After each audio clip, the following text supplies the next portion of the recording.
पुरुषार्थ कथा सुनो सुनो सिद्धार्थ कथा। सत्य कथा पुरुषार्थ कथा सुनो सुनो सिद्धार्थ कथा। चढ़ते सूरज सा तेजवान वो कीर्तिमान, हुंकार भरे जब कूच करे थर थर कांपे आसमान। वो राजपुत्र वो शूरवीर, पर्वत को भेद दे उसके तीर। शांति का स्रोत करुणा की धार, निर्झर झरे मन से अपार।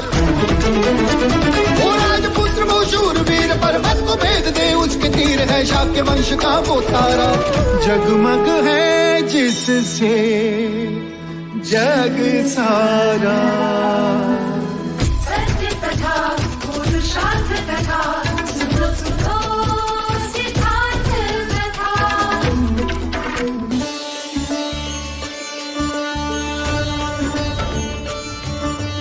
आरती उतारो श्री राम रघुवर की, राम रघुवर की श्री राम सियवर की।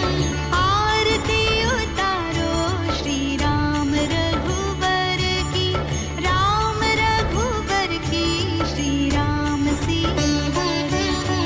भक्ति ज्योति जगमग हो मन मंदिर की।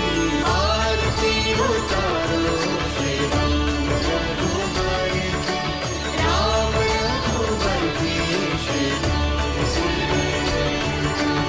सियावर रामचंद्र की। गुरुवर्य, आज सिद्धार्थ प्रथम बार महाराज के साथ साक्ष्य न्याय सभा में जा रहे हैं। इन्हें आशीर्वाद दीजिए। सिद्धार्थ, गुरुवर्य के पांव छू। सदायुषी भव, कीर्तिमान भव, कुल देवता सूर्य समान तेजस्वी भव। दीजिए। प्रसाद नहीं, आशीर्वाद। मेरा आशीर्वाद तो सदा आपके साथ है कुमार। कहाँ है आपका आशीर्वाद? मुझे तो नहीं दिख रहा।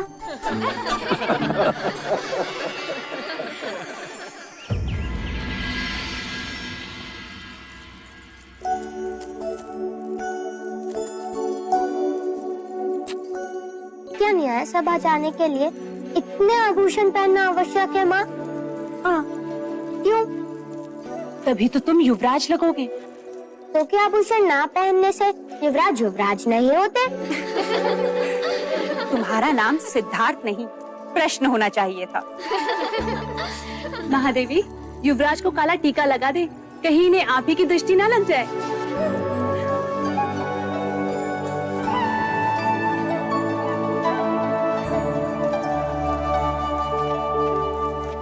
लीजिए देव, युवराज न्याय सभा जाने के लिए सज्ज है। मुझे इतने आभूषण पहना दिए हैं कि अब तो मैं ढंग से खेल भी ना सकूंगा। पुत्र, तुम युवराज हो, इतना बोझ तो तुम्हें उठाना ही होगा। चलें? क्षत्रिय ऐसे नहीं है, ऐसा चलता है।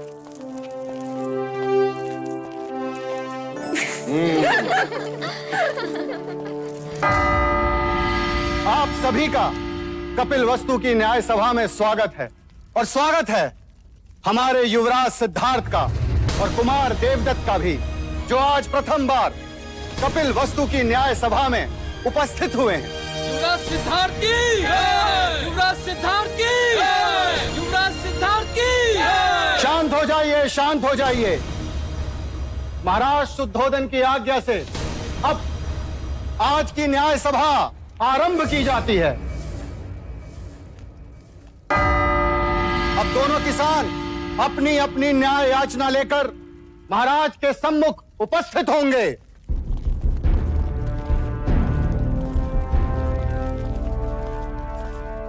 प्रणाम महाराज। क्या याचना है? महाराज, मेरी याचना इस कुशल के विरुद्ध है। इसने मुझसे पिछले वर्ष अनाज उधार लिया था, ये कहकर कि वो अनाज इस वर्ष मुझे लौटा देगा, मगर महाराज आज तक इसने वो अनाज मुझे लौटाया ही नहीं। कैसे लौटाऊं महाराज? पिछले 2 साल से उपज नष्ट हो रही है, इस साल भी कुछ हाथ नहीं लगा। ये असत्य बोल रहा है महाराज। आप चाहे तो अपने सिपाही से पूछ सकते हैं। जब सिपाही इसे लेने आया था उस समय भी ये अपने गेहूं को तेल लगाकर उसे बोरियों में भर रहा था। महाराज मेरे पास 2 ही बोरी गेहूं है, उसी से मैं अपने परिवार का पोषण पूरे वर्ष करूंगा महाराज। गेहूं को तेल लगा के इसलिए रख रहा था कि वो खराब ना हो, और आपके सिपाही मुझे पकड़ के यहाँ ले आए।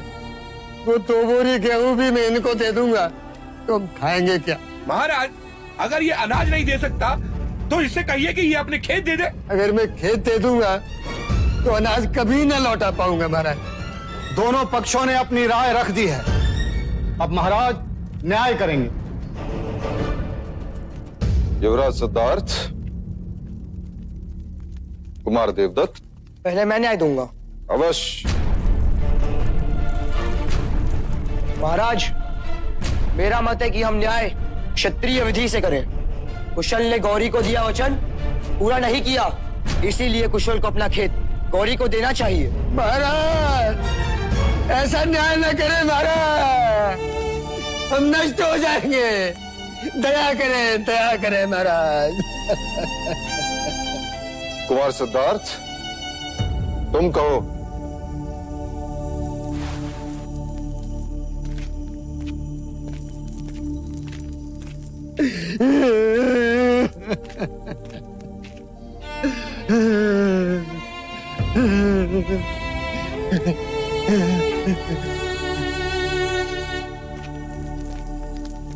महाराज यदि कुशल गौरी को गेहूं दे देगा तो अपने परिवार का पेट कैसे पालेगा?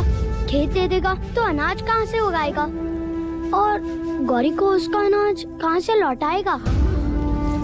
वैसे भी गौरी के पास अनाज का अभाव नहीं, इसलिए मुझे लगता है कि कुशल की अनाज लौटाने की अवधि बढ़ा दी जाए।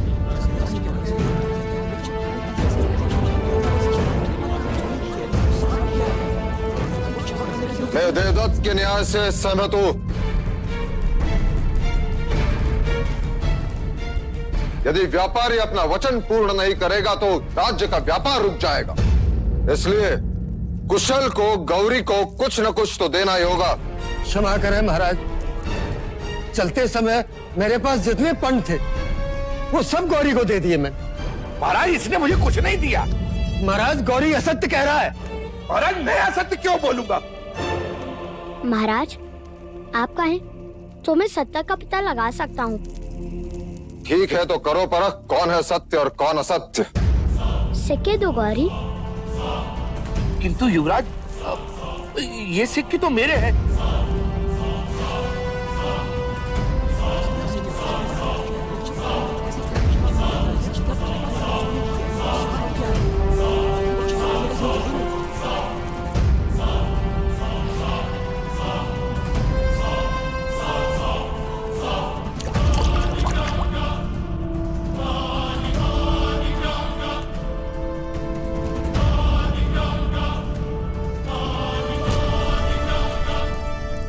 ये सिक्के कुशल के ही हैं। इस बात का क्या प्रमाण है कि ये सिक्के कुशल के ही हैं? क्योंकि जब कुशल ने सिक्के दिए तब वो गेहूं को तेल लगा रहा था और तेल सिक्कों पर लगा है।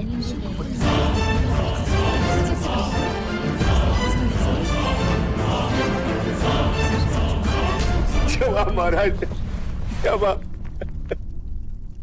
ये सिक्के कुशल के ही है महाराज, कुशल के। इससे ये प्रमाणित होता है कि कुशल ने गौरी को सिक्के दिए थे और इसके नियत में कोई खोट नहीं। कुशल के अनाज लौटाने की अवधि बढ़ा दी जाती है और गौरी को असत्य बोलने के लिए 10 कोड़े मारने का दंड सुनाया जाता है। नहीं महाराज, मुझे क्षमा कर दो, मुझे क्षमा कर दो। 10 सिक्कों के लालच ने मुझे अंधा बना दिया महाराज, अंधा बना दिया। मैं अगर आज के बाद असत्य बोलूं तो मेरे अनाज और खेत सब आपके। महाराज गौरी को क्षमा कर दीजिए, अब से वो कभी असत्य नहीं बोलेगा।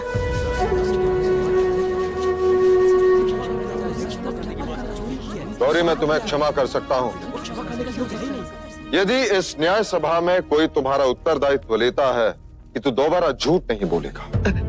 हाँ महाराज।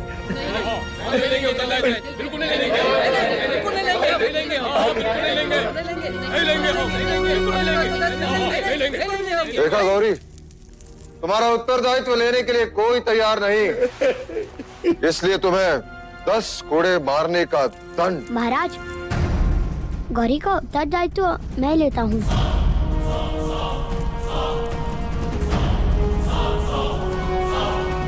आज से ये कभी असत्य नहीं बोलेगा। सिद्धार्थ, पता है उत्तरदायित्व लेने का अर्थ क्या है? यदि गौरी ने दोबारा असत्य कहा तो कोड़े तुम्हें खाने होंगे। हाँ ज्येष्ठा, पर गौरी तो यातना से बच जाएगा ना?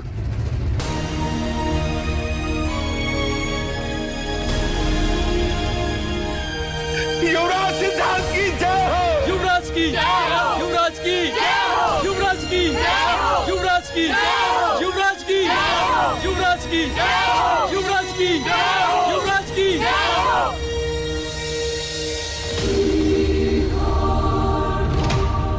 चाहे लाख जतन कर ले राजन, तेरा पुत्र सन्यासी ही बने।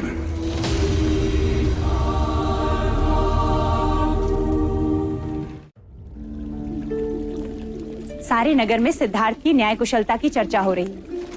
पूरा कपिलवस्तु खुश है। क्या हुआ देव, क्यों मन अशांत है? आज तो आपके क्षत्रिय ने पूरी न्याय सभा जीत ली। न्याय करना क्षत्रिय का लक्षण है और बुद्धिपूर्वक न्याय करना ज्ञानी का लक्षण। परंतु अपराधी का उत्तरदायित्व लेना करुणा का लक्षण है प्रजापति। और राज्य करुणा से नहीं चलता। राजा को वज्र से भी कठोर होना चाहिए। जब अपराधी के चमड़ी पर कोड़े पड़ते हैं तो उसे उसकी पीड़ा नहीं, अपने न्याय के गर्व की अनुभूति होनी चाहिए। किंतु देव, युवराज अभी बालक हैं और सुबह की धूप कच्ची ही होती है। इसी कच्ची धूप को प्रखर करने का समय आ गया है प्रजापति। ठीक कहा। हम सिद्धार्थ को तक्षशिला के गुरुकुल भेजेंगे। सिद्धार्थ तक्षशिला नहीं जाएगा। तो क्या आप सिद्धार्थ को गुरुकुल की शिक्षा से वंचित रखेंगे? मैं उसके लिए यही गुरुकुल बनाऊंगा। मेरी आंखें ही उसके लिए तक्षशिला होगी। हमारे कुल के सभी बालक एक साथ यही पढ़ेंगे कपिलवस्तु में।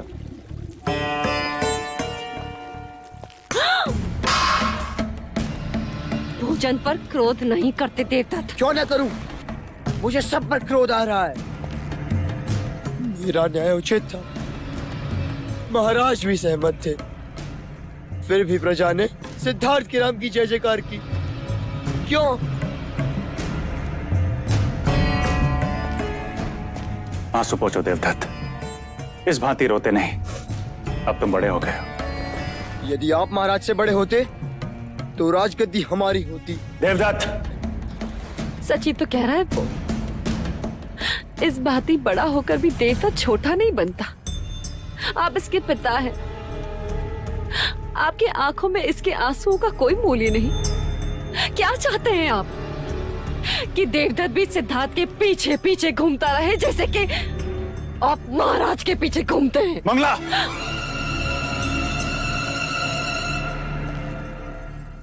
अब देखना देवदत्त के आंसुओं का मूल्य कौन चुकाता है, महाराज शुद्धोधन अथवा युवराज सिद्धार्थ।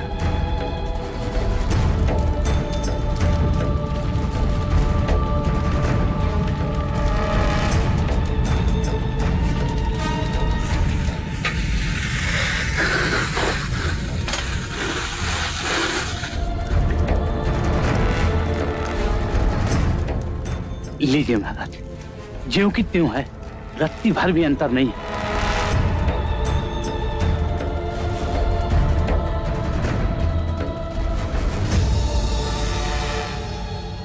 ध्यान रहे, किसी को पता ना चले। महाराज, अगर मुंह बंद करने का कुछ मूल्य मिल जाता तो।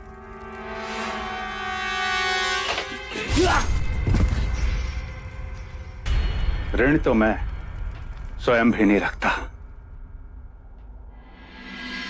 अरे अरे इधर, अरे उधर नहीं, उधर नहीं, उधर नहीं, अरे उधर, अरे इधर, इधर, इधर, इधर, अरे उधर, इधर, इधर, अरे इधर, इधर, अरे इधर, इधर।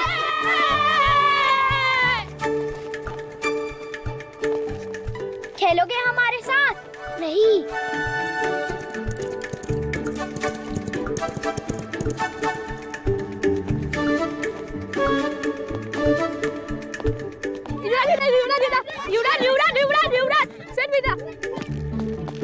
कुमार, वहाँ मत जाइए, वहाँ युवराज खेल रहे हैं।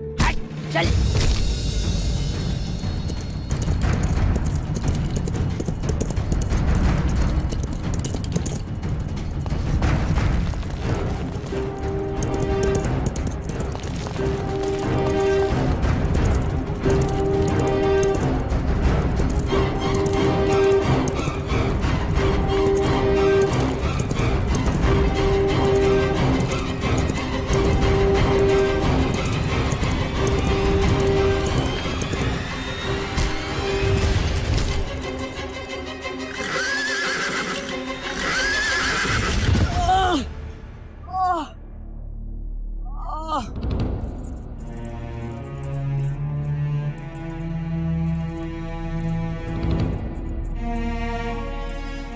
यही वो लड़का महादेवी।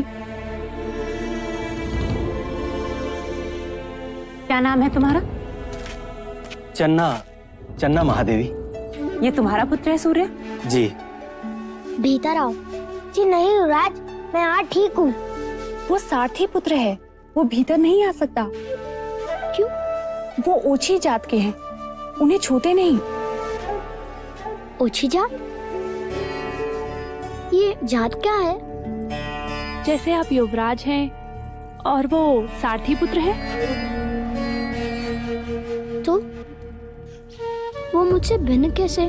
आपका जन्म राजप्रासाद में हुआ है, इसलिए आप युवराज हैं, और वो छोटे घर में रहता है, इसलिए सारथी पुत्र है। इसमें क्या भिन्नता है? घाव होने पर उसे भी तो रक्त आता है। जब आप बड़े हो जाएंगे तो अपने आप समझ जाएंगे। पर मैं तो अभी समझना चाहता हूँ।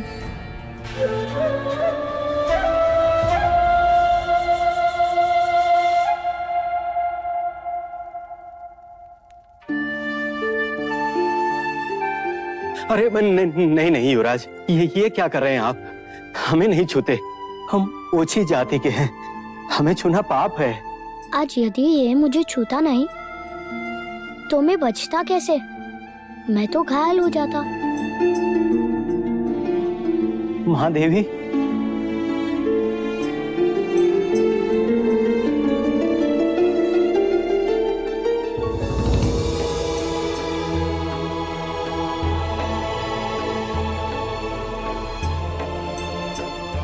देवदत्त कैसा है?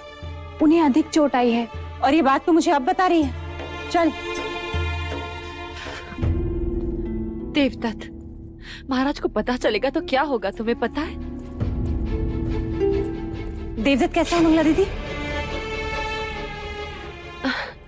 देखो ना, सिद्धार्थ को बचाते बचाते घोड़े पर से गिर गया। भाइयों का प्यार तो देखो जरा।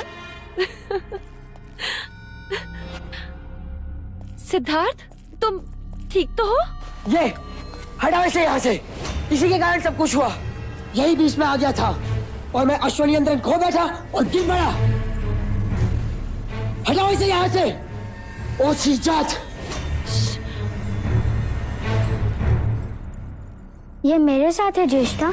यदि ये तुम्हारे साथ है तो मैं तुम्हारे साथ नहीं। देवदत्त, क्या कह रहे हो? युवराज है ये।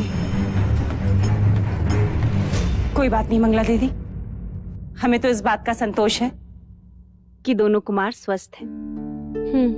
एक बात और मंगला दीदी, ये बात महाराज तक ना पहुंचे, अन्यथा अकारण ही युवराज को लेकर चिंतित हो जाएंगे।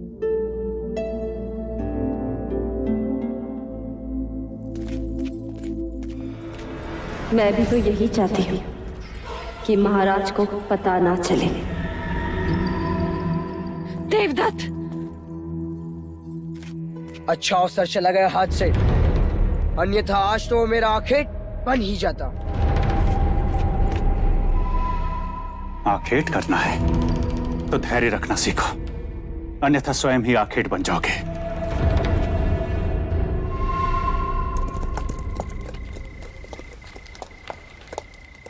गौरी नंदन जी,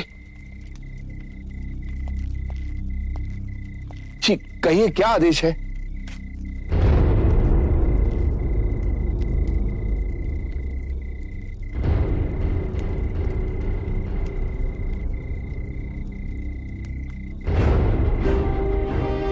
महाराज के आदेश का पालन होना चाहिए। जी